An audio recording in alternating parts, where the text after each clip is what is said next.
Welcome, fellow travelers of the cosmos, to a journey shrouded in mystery and steeped in the lore of a world that has captivated the imaginations of science fiction enthusiasts for generations. Today, we delve into the depths of Giedi Prime, the historical homeworld of the infamous House Harkonnen.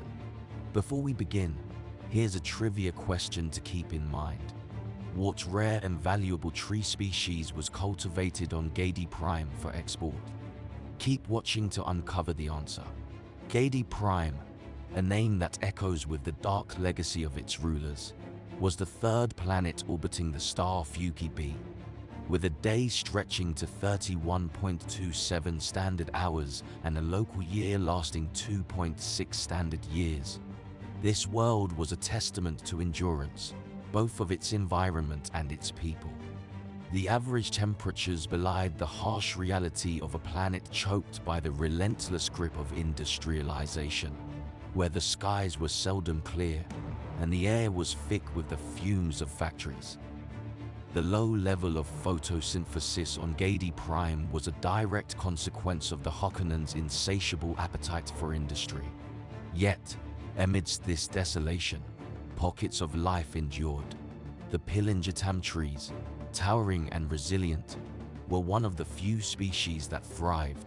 Their forests maintained not for ecological preservation, but for the cold calculus of logging and export. The cities of Giedi Prime were a reflection of the Harkonnen ethos, power and spectacle intertwined. Arenas rose from the industrial wasteland, staging brutal gladiatorial events to entertain and distract the populace. It was here that Phaedrolfa, the Baron Vladimir Harkonnen's nephew, would display his prowess, not merely for sport, but as a calculated move to win the hearts of the civilian population and curry favor with the Houses Minor.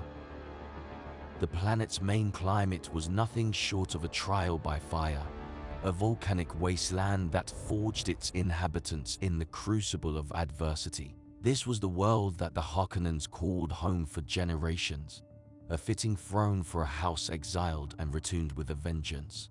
But empires fall, and so did the Harkonnens. After their downfall, the stewardship of Giedi Prime passed to the hands of the people of Caladan, under the Atreides banner. It was a twist of fate that Gunny Halleck, once a slave under Harkonnen rule, would rename the planet Gamu and oversee its transformation. Yet, the name Gamu was fleeting, and the planet would once again be known as Giedi Prime. The Bene Gesserit, those enigmatic manipulators of fate, had their own designs on Giedi Prime. Their investment, however, turned to dust, a total loss they offset with the revenues from the Star Jewel project.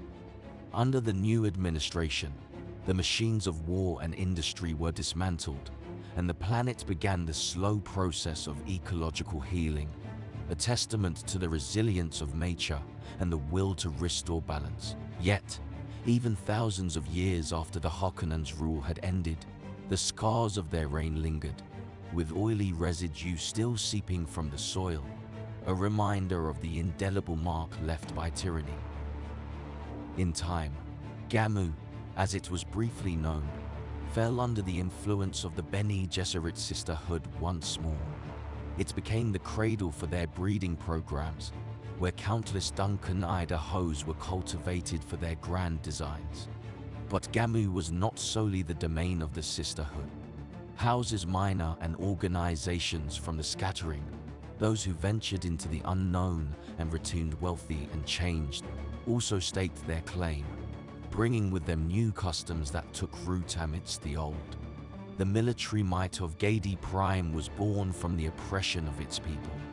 Conscripted from the general populace, the Harkonnen forces were formidable, their strength forged from the fires of their harsh upbringing.